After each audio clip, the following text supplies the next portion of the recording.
menurut saya mungkin yang paling utama adalah kita bisa punya conviction tinggi, Pak. Itu kalau misalnya dia pertama kali dia breakout dari volume tersebut, saya notice saham itu, kemudian saya analisa.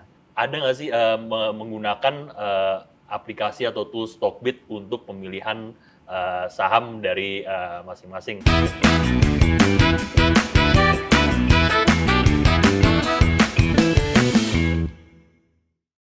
Halo teman-teman Stockbitor, dimanapun kalian berada, kembali lagi di acara Stockbit Talk. Kali ini kita udah sampai di episode yang ke-18. Nama saya Angga, hari ini saya yang akan bertugas menjadi host untuk acara kita hari ini ya. Seperti biasa, kita akan menghadirkan tamu-tamu baik dari komunitas saham maupun dari Stockbitor untuk sama-sama berbagi dan sharing nih tentang metode investasi atau pengalaman-pengalaman mereka di pasar modal ya. Untuk kesempatan kali ini kita punya dua tamu dengan keduanya memiliki style yang agak berbeda ya. Jadi ini mungkin bisa jadi sedikit referensi ya buat teman-teman yang mungkin masih belum tahu nih atau masih baru terjun di pasar modal, kira-kira kita lebih cocok jadi tipe yang mana sih, apa trader atau investor gitu ya. Mudah-mudahan dengan sharing kita hari ini teman-teman bisa dapat insight-insight lah tentang tipe-tipe investasi atau trading di pasar modal gitu. Langsung aja saya kenalin tamu kita yang pertama. Kita ada Mas Billy Latif. Ini beliau adalah COO dari komunitas Thinksyte. Ya. Halo Mas Billy, halo, apa halo. kabarnya nih hari ini? Baik, baik. Oke, mungkin sebelum kenalan dengan komunitasnya, saya mau kenalan dulu dengan Mas Billy-nya nih ya. Boleh. Udah boleh diceritain nggak sih mungkin pertama kali terjun di pasar modal itu karena apa atau sudah berapa lama gitu loh pengalamannya? Oke, saya pertama kali tertarik dengan bisnis itu di SMP waktu itu. Tertarik untuk ke bisnis. Dan sebenarnya kan beli saham itu kan beli bisnis. Gitu. Jadi sebenarnya kalau tanya interest ke arah sana udah dari lama. Gitu. Tapi mulai merasa mau dalemin investment, finance itu SMA sih. Oke. SMA. Tapi bener-bener kenal saham, ya maksudnya sekuritas untuk mulai beli itu kuliah. Awal kuliah. Oke. Gitu. Jadi udah berapa tahun nih kira-kira nih kalau misalkan sampai sekarang ya? Kalau dari pertama kali kenal mungkin 2016-17. Oke. Tapi full time serius banget ya 2019 kayak baru mulai. Sip. Mantap. Wah, ini berarti tertariknya bahkan dari bisnis dulu ya, bukan saham ya. Baru dari bisnis ya kita kenalan dengan saham gitu ya berarti ya. Ya, sebenarnya tertariknya dengan bisnis awalnya. Cuman kan bikin bisnis itu nggak gampang. Yes. Gitu. Sedangkan ada perusahaan-perusahaan TBK yang udah terbukti punya moat, yang bertahan bisa besar, dan ada Mr. Market yang bisa kasih kita diskon. Oke. Gitu. Ini kalau dari bahasa-bahasanya nih udah agak ketahuan nih fundamentalis lah ya bisa dibilang lah ya ini ya. Oke, mungkin next mungkin Billy boleh cerita nggak tentang komunitas Thinksyte-nya ya? Oh, boleh. Jadi sebenarnya komunitas Thinksyte itu komunitas value investor ya. Value investor yang memang benar-benar mau serius mendalami, nah itu datangnya ke komunitas ini. Dan itu awalnya juga nggak sengaja sih dibentuknya. Oke. Gitu, karena kita awalnya mau bikin base camp sama mentor-mentor saya. Kita coba iseng bikin subscription aja, kita bikin website itu kan simple. Ya, ternyata berkembang mulut ke mulut, baru kita jadiin Thinksyte gitu. Oke, mantap. Nah, mungkin berikutnya saya mau kenalin nih untuk tamu kita yang kedua hari ini. Kita ada Mas Marcelius Patria ya, Mas Marcel ya dipanggilnya ya. Yeah. Oke, mungkin kalau namanya masih asing, tapi kayaknya Stockbitor ID-nya udah nggak asing nih buat beberapa temen ya, kayak Prabani Suara ya, Stockbitor ID-nya. Oke, nah ini tadi sempat ngobrol-ngobrol ya sebelum kita take, ada yang menarik nih. Saya sempat begitu kenalan dengan Mas Marcel, ternyata profesinya sebagai dokter nih. Nah itu langsung banyak pertanyaan lu Mas ini ya. Boleh ini nggak sih kira-kira dijelasin gitu ya pengalaman background-nya udah investasi sejak kapan atau gimana nih biasanya kan jarang denger dokter gitu terjun ke investasi gitu. Mungkin boleh diceritain Mas? Ya, kalau dari saya sendiri itu awalnya investasi belajar tentang saham itu pas 2011 ya. Waktu itu kan zaman waktu saya habis SMA nih, SMA menuju ke kuliah gitu kan. Jadi waktu itu saya liburan ke tempat keluarga saya gitu kan. Kebetulan keluarga saya ini kebetulan dokter juga ya, cuman dia di dalam library mereka itu ada buku-buku tentang investasi, finansial gitu ya. Terus habis itu saya baca yang paling simpel lah waktu itu, yang menarik banget itu adalah Rich Dad Poor Dad ya. Okay. Mungkin itu adalah buku keramat ya bagi banyak orang ya, yang paling nggak ya kita tahu lah bahwa pentingnya investasi itu dulu yang pertama ya. Jadi itu yang membuat saya tertarik untuk kemudian start untuk belajar di situ gitu ya. Terus habis itu ya saya mulai dari 2011 itu membuka akun dan sebagainya. Dulu masih lama ya buku akun ya, sekarang udah 1 hari jadi gitu ya. Dulu 2 minggu saya nunggu untuk buka akun, sekarang udah lebih enak gitu. Jadi enak ya, artinya sekarang udah lumayan banyak. Oke, thank you Mas Marcel intronya. Nah, ini kalau nggak salah nih Mas Marcel ini juga punya satu komunitas ya, yang namanya Go Invest nih ya Mas. Iya benar. Boleh diceritain dikit nggak nih Mas tentang komunitasnya? Komunitas Go Invest ini sebenarnya komunitas yang saya dirikan gitu ya, karena saya ingin berbagi aja kira-kira, soalnya saya lihat teman-teman tuh masih belum misalnya di Stockbit gitu ya, masih belum mengerti cara approach technical yang baik gitu ya, karena mereka biasanya menggambar-gambar technical aja gitu, tapi tidak tahu makna dari technical ini misalnya seperti itu, ataupun tidak tahu bahwa yang terpenting adalah bagaimana manajemen resiko yang lebih baik dibandingkan trading plan atau trading strategi. Jadi ketika itu kemudian saya buat komunitas Go Invest, walaupun namanya invest gitu ya, tapi kita go trading ya. Oke. Mantap. Oke, tadi udah di-spill ya. Jadi kalau Mas Billy nih tadi udah ngomong fundamental lah ya. Kalau misalkan Mas Marcel nih ya tadi udah di ini juga lah, lebih chart, gambar-gambar gitu lah, agak identiknya dengan technical atau trading ya. Trading. Sip. Oke. Jadi kita udah kenalan dengan 2 narasumber kita, habis itu kita langsung masuk aja nih ke topik utamanya ya acara kita hari ini. Mungkin pertama saya mau ke Mas Billy dulu nih ya. Oke, tadi udah dikenalin, mungkin lebih ke Mas Billy maupun komunitas Think-nya nih lebih fundamentalis ya.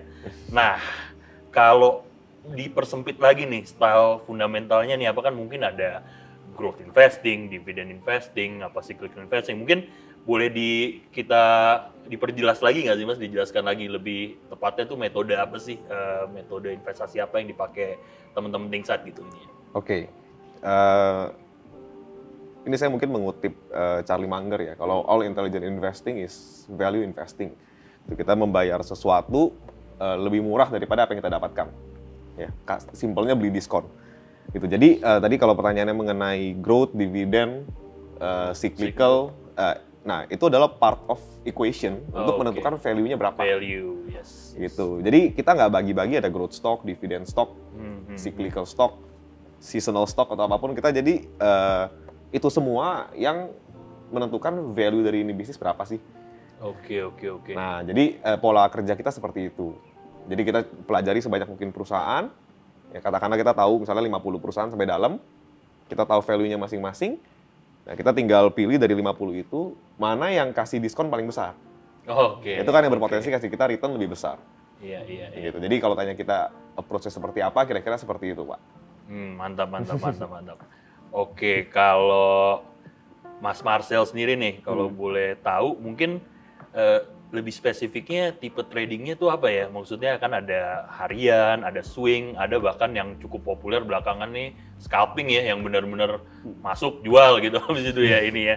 Kalau itu boleh lebih dijelaskan lagi nggak, Mas Marcel? Iya. Kalau saya sendiri sih tergantung opportunity-nya ya. Jadi ketika ada misalnya bandarmologi ya, misal bandarmologinya memang cenderung untuk swing, maka saya akan swing gitu ya. Kalau misalnya bandarmologinya atau teknikalnya itu lebih cenderung untuk main momentum aja gitu ya, misalnya dari bid offer atau dari running trade-nya bagus gitu ya, itu juga bisa saya scalping gitu. Jadi itu depends. Sama tentu saja karena mohon maaf saya mungkin agak ada aktivitas di luar trading, jadi saya juga menyesuaikan.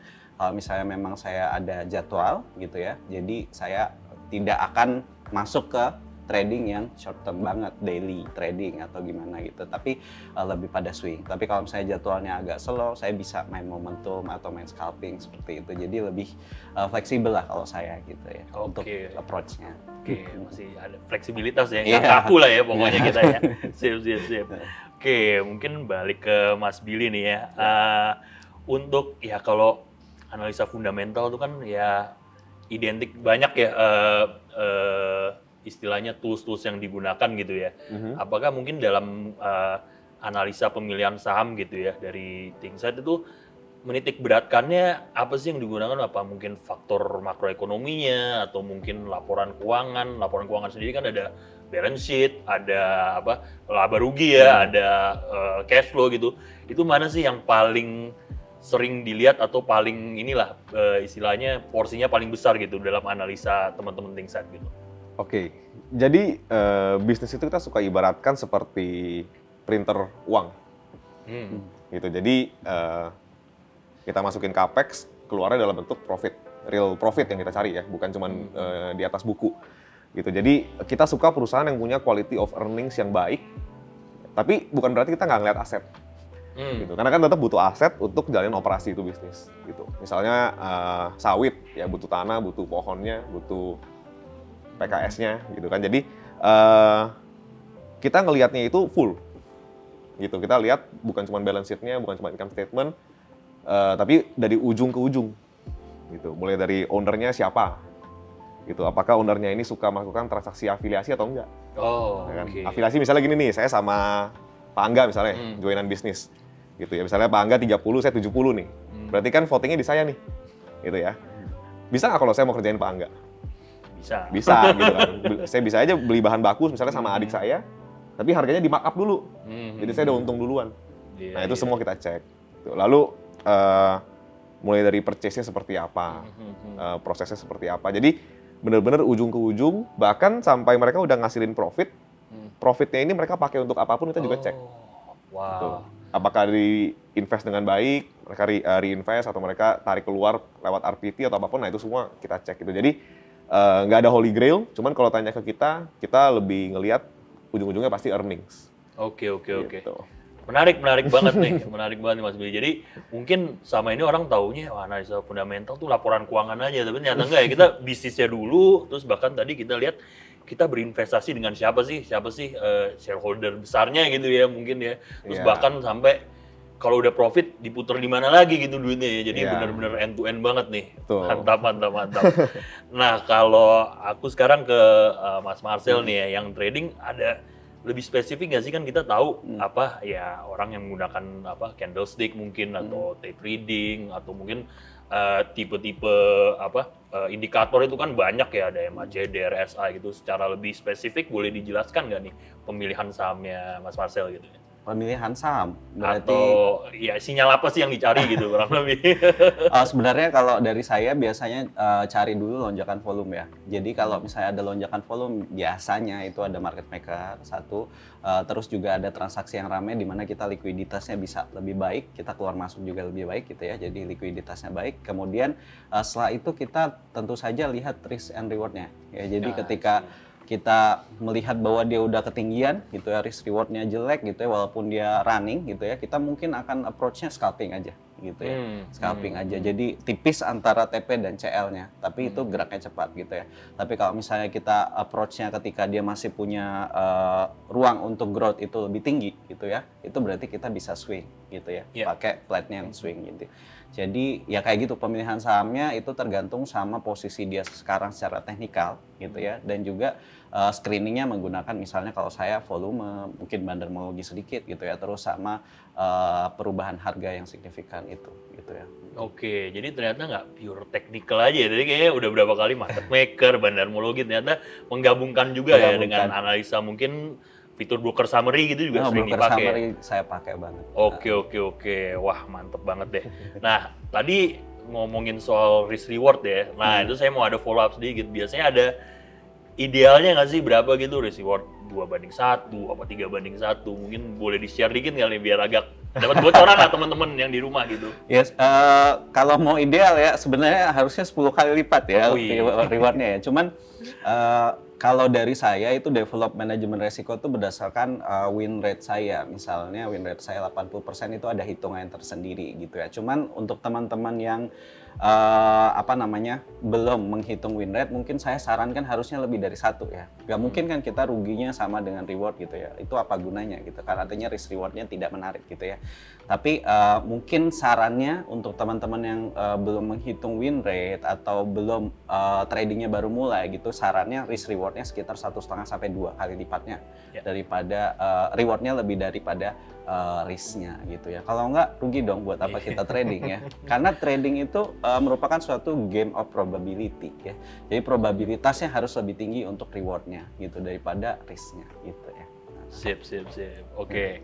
Mungkin tadi masing-masing udah menjabarkan lah ya sedikit strateginya gitu ya, baik trading maupun investing. Nah, berikutnya saya pengen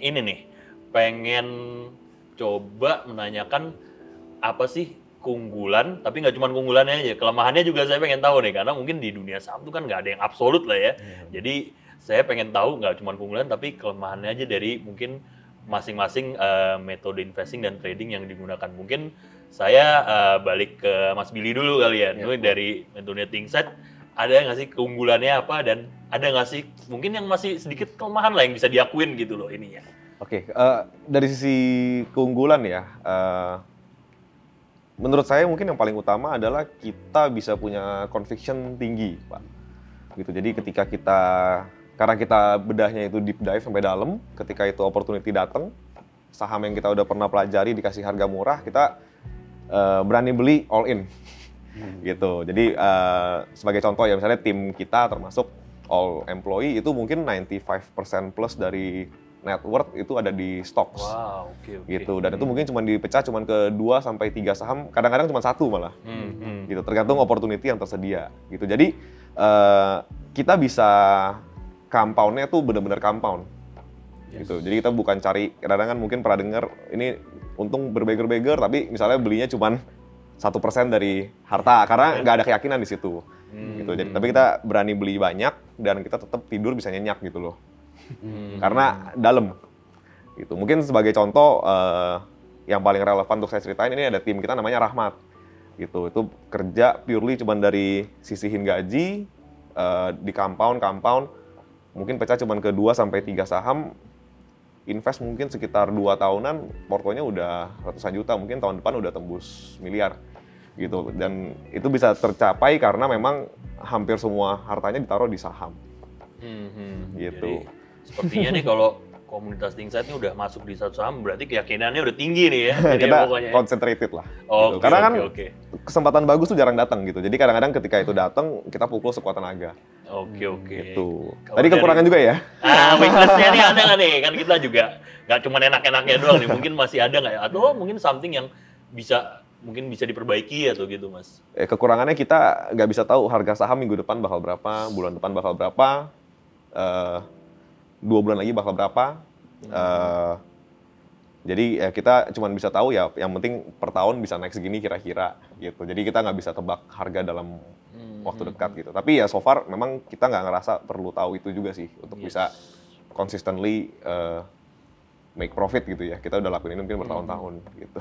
Mungkin ada time frame atau jangka waktu gitu di Thinkset yang ideal gitu, atau ini aja nih pokoknya kalau udah mencukupi ya kita bisa take profit gitu, gimana? Kita suka bisnis yang kita tahu ini perusahaan bagus, harganya murah, dan plus kalau bisa lagi di angin yang bagus. Gitu. Jadi misalnya laba 1-2 kuartal ke depan bakal bagus, nah itu kita suka gitu. Karena kita bisa beli perusahaan bagus di harga murah dan mungkin tunggunya nggak perlu tunggu terlalu lama. Iya. Gitu. Meskipun kita invest gitu ya, tapi kadang-kadang mungkin untuk teman-teman ya, termasuk saya sendiri yang size-nya belum terlalu besar, mungkin average holding period di bawah setahun. Gitu. Karena kita pilih yang misalnya anginnya lagi bagus nih. Ya contohnya misalnya batu bara kemarin. Gitu. Ketahuan harganya naik, kita ngerti bisnis modelnya itu kan cuman cangkul, yang mana biaya cangkulnya itu nggak naik banyak, sedangkan harga jualnya naik banyak. Gitu. Kita bisa estimasi, oh kuartal depan labanya bakal segini nih. Kira-kira gitu loh, nggak bisa kira-kira, tapi the odds is good gitu loh. Yes. Gitu, jadi kita begitu laba kuartalan keluar kan bisa naik banyak tuh. gitu. Dan kalau udah naik banyak enak, kadang-kadang ada saham lain yang murah kita bisa pindah. Nah, Gitu. oke, Jadi oke. semua tentang opportunity cost. Yes, jadi mungkin nggak so much tentang holdingnya berapa lama, tapi ya sama ada opportunity kita bisa ngelakuin rotasi gitu ya. Ya, jadi kita nggak ada patok time frame mau berapa gitu loh. Cuman ya tergantung opportunity yang tersedia gitu. Jadi kata kuncinya adalah nomor satu circle of competence gitu loh. Kita harus punya kenal perusahaan sebanyak mungkin. Lalu dari perusahaan itu mana yang paling kasih return potensi paling bagus ya kita pindah. Jadi basisnya itu, bukan berapa bulannya. Oke, Gitu. oke. Kalau dikasih cepet ya syukur, dikasih lama ya sabar dikit gitu. Mantap nih, thank you banget nih sharing insight-nya nih, bagus banget nih.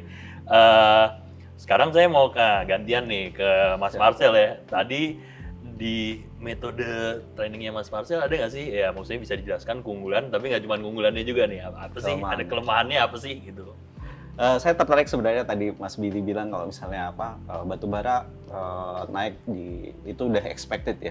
Terus itu juga saya trading kayak gitu. Jadi ada salah satu metode saya fundamental trading. Jadi berdasarkan expected kira-kira dia kayak gimana nanti ke depannya. Jadi misalnya PTBA gitu ya. Nih spill emiten gitu ya. Kita udah tahu ya kemungkinan besar PTBA di kuartal kedua nih labanya luar biasa. Itu udah tahu dari tahun lalu ya. Sebenarnya kita bisa kumpulin gitu ya dari tahun lalu. Makanya kita bisa untung besar banget ketika batubara itu keluar LK-nya gitu kan. Keluar LK-nya udah berlebihan harganya terus saya jual gitu. Jadi itu adalah salah satu yang saya rasa salah satu reliabilitasnya paling tinggi. Artinya dia berulang. Artinya itu sukses rate-nya tinggi, win rate-nya tinggi gitu ya. Salah satunya ada fundamental trading ya.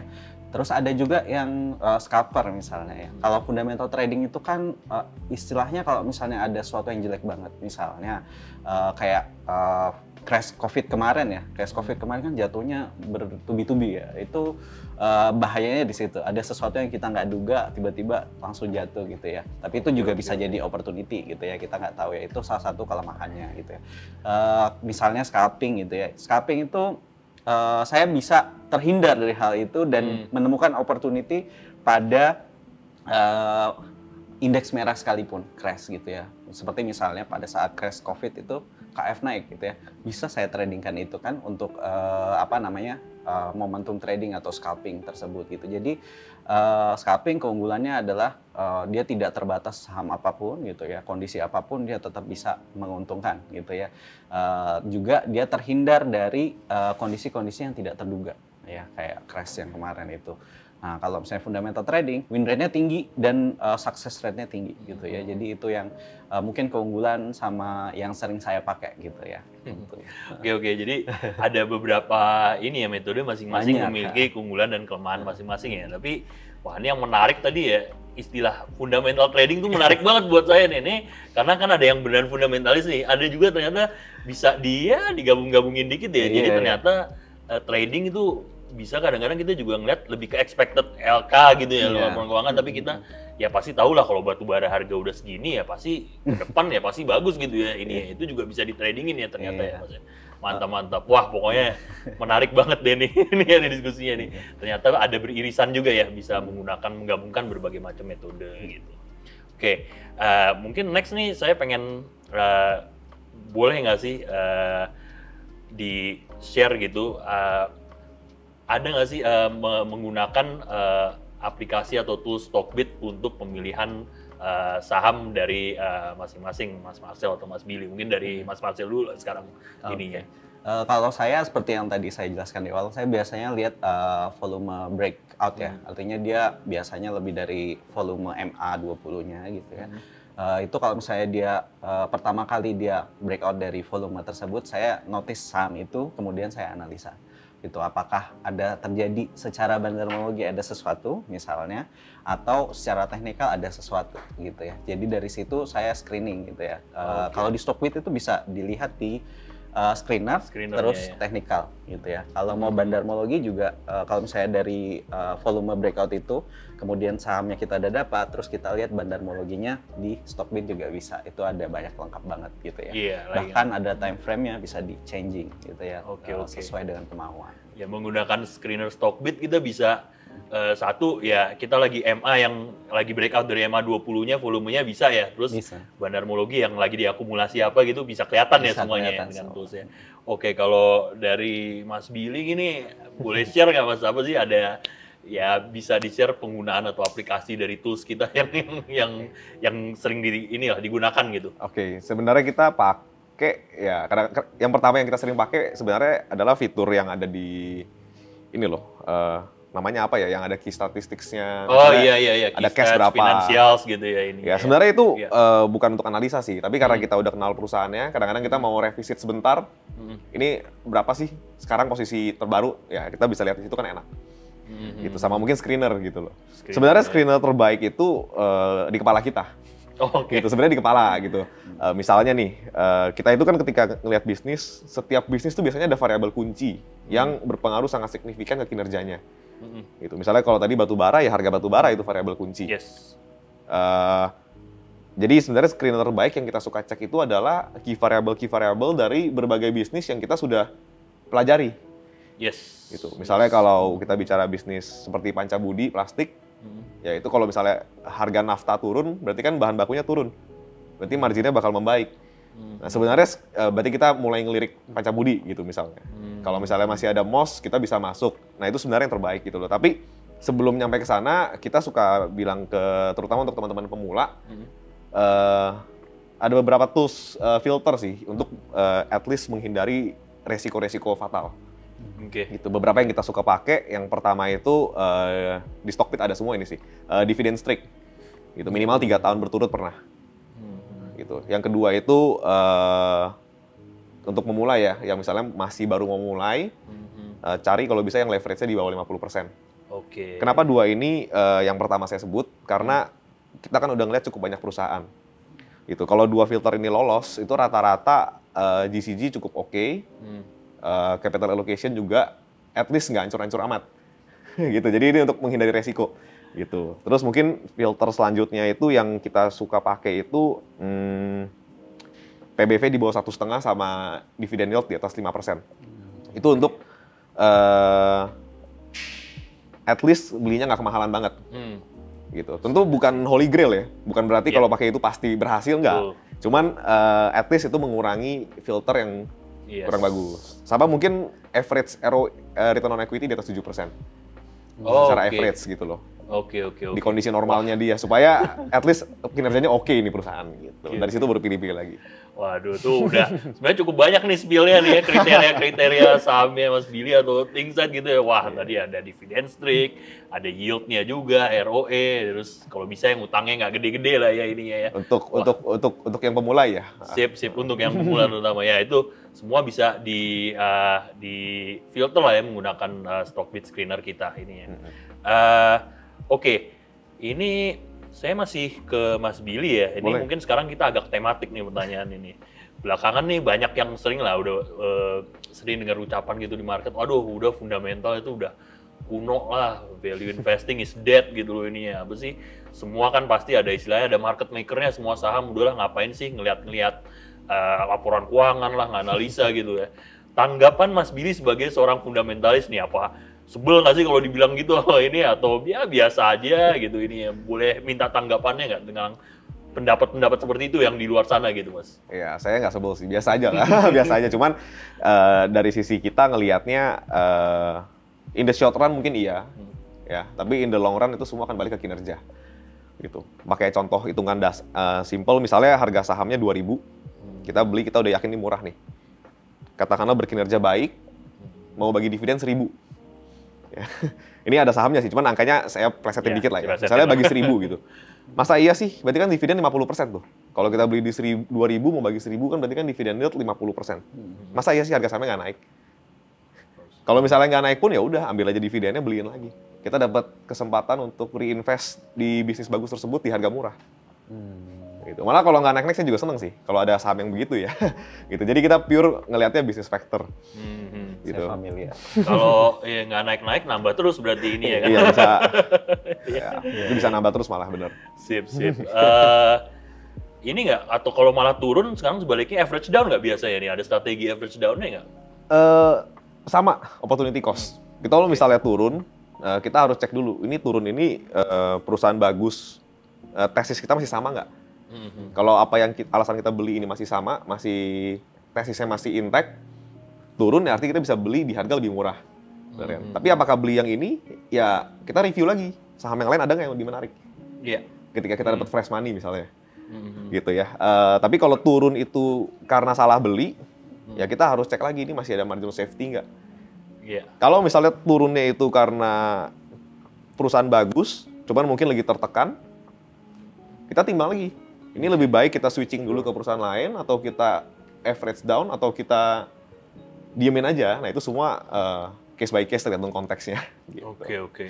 Mungkin terakhir nih untuk Mas Billy, ngomongin margin of safety ya. Ada boleh ini nggak rule of thumb-nya ada nggak sih kalau di teman-teman Thinkstart gitu harus margin of safety berapa persen gitu ini ya? Oke, kalau kita biasanya minimal 50%.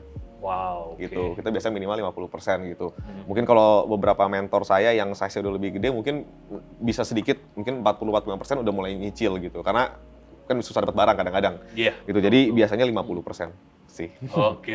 Sweet spot-nya di situ. Thank you. Jadi kalau di trading itu ada risk reward, di ini ada margin of safety lah ya, kurang lebih ini ya. Kalau diskon 50% kan begitu balik udah beggar berarti kan? Oh iya, bener ya, kali 2 kira-kira. Udah 1% jadi ya. Oke. Nah, mungkin kan untuk Mas Marcel nih, ini kalau topik yang saya pengen tanya ini, nah banyak nih ya mungkin investor retail yang mungkin juga masih pemula gitu ya.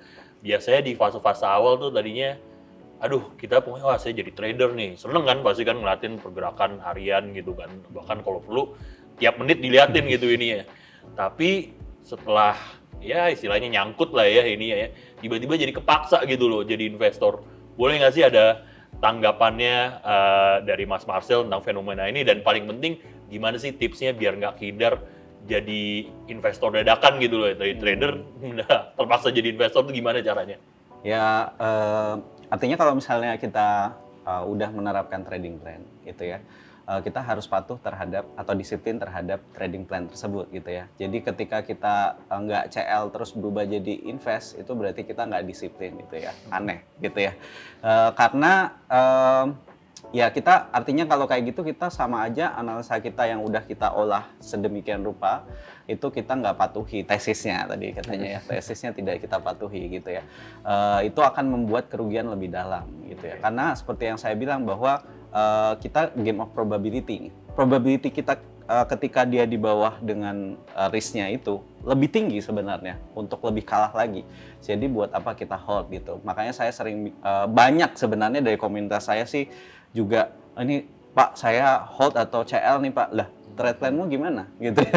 Trade planmu gimana, kan lucu ya ketika tanya ke misalnya suhu Stockbit gitu ya, CL-nya di mana Pak, kan lucu ya, karena kan harusnya ketika kita entry itu kan yang perlu kita benahi adalah trading itu game of probability. Ketika dia jadi gambling itu artinya dia entry tanpa mikir ya, tanpa beranalisa, itu namanya dia gambling, judi ya. Judi kan nggak bagus juga ya. Jadi ketika dia nggak menerapkan itu ya berarti dia salah gitu ya. Salah dalam berpikir dia trading. Ternyata dia nggak trading, dia gambling. Dia gambling ya. Itu bedanya trading sama gambling. Kadang-kadang saya juga heran entry-nya, saya udah entry nih Pak, kira-kira TP di mana? Loh, kan lucu ya. Itu kan artinya trading plan-nya nggak jelas ya. Artinya dia tidak menghitung risk reward-nya, tidak menerapkan TP dan CL yang disiplin dari awal gitu ya. Jadi makanya saya juga menolak kalau misalnya average down gitu ya. Tadi kan bilang kapan average down atau apa gitu ya. Saya nggak setuju dengan average down, kecuali memang sudah diplankan untuk average down. Artinya range harganya cocok nih untuk average down. Tapi kalau udah di bawah CL masa mau di average down gitu ya. Kecuali di bawah itu kita menerapkan trading plan baru gitu ya. Itu bukan average down sebenarnya, tapi beda trading plan begitu. Mungkin kata-kata mutiaranya adalah if you fail to plan, you plan to fail ya ini Iya. ya.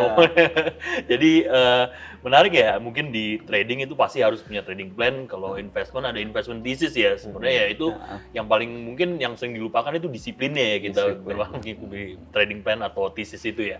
Wah jadi Kalau ya, yang bilangnya trading terus nyangkut jadi investing itu hibur diri namanya. iya. Padahal salah sendiri nggak bikin trading plan sama nggak patuh ya sama trading plan mungkin ya. Oke, wah ini menarik banget nih. Tapi itu tadi juga mungkin pertanyaan terakhir ya yang akan mengakhiri Stock Bit Talk episode 18 ini. Tapi jangan khawatir, di episode berikutnya kita masih akan ngobrol-ngobrol nih dengan Mas Marcel dan Mas Billy. Nah temanya nih karena udah masuk bulan Oktober, biasanya banyak berseliweran cerita-cerita horor ya. Nah di episode berikutnya kita akan bahas nih, kira-kira pengalaman selama di market itu punya nggak sih cerita-cerita horor atau pengalaman-pengalaman yang serem gitu lah ini ya. Oke, jadi mungkin akhir kata jangan lupa stay tune di episode berikutnya dan sampai jumpa. Bye-bye. Bye-bye.